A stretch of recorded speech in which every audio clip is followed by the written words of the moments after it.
આજે તો મારી વાલીએ લઈ લીધું દશામાનું વ્રત. મિત્રો રામ રામ, બધાનું સ્વાગત છે નવા મિની બ્લોગમાં. આજે તો મારી વાલીએ દશામાનું વ્રત લીધું અને અહીંયા છે ને આપણે દશામાની મૂર્તિ લાવીને બેહાડવાની છે. હાલો તૈયાર થઈ ગયા છે, ઘરના જવાનું છે મૂર્તિ લેવા. જગાતના કામમાં છે ને ફરતા સર્કલે બેસીને મૂર્તિ વેચે છે. અમે ત્યાંથી નતા મેં લેવી. આ ભાઈ છે ને સરસ મજાની એવી મૂર્તિ રાખતા હતા, પણ ત્યાંથી એક લીધી દશામાની, અમને ગમે એવી. જો આવી મૂર્તિ છે, એની પધરામણી અમે કરી લીધી છે. મૂર્તિની પધરામણી કરી, ફૂલહાર ને એવું ચડાવીને બેસાડી દીધી અને પછી વાર્તા કરવા માંડ્યા.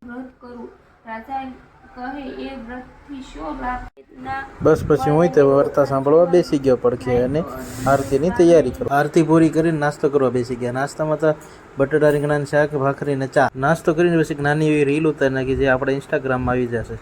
ઇન્સ્ટાગ્રામનું આઈડી નીચે આપી દીધું છે અને પછી 4 વાગી ગયા એટલે મેકી દીધી ચા. બહાર અમને ડીજે હમણાં જોવા ગયા તો દશામાની મૂર્તિ લઈને જતા હતા, બધા ડિસ્કો કરતા. પછી પડી ગઈ હતી સાંજ અને કરી નાખી દશામાની આરતીમાં. દાદાના દીકરાની બધા આવ્યા હતા, આરતી કરી નાખીને જો આ ઢીંગલીઓ બધી જો આરતીમાં તે મોજ કરે છે. તો અમારા વિડીયો કેવો લાગ્યો તો કમેન્ટ કરજો, શેર કરજો અને ફોલો કરી નાખજો.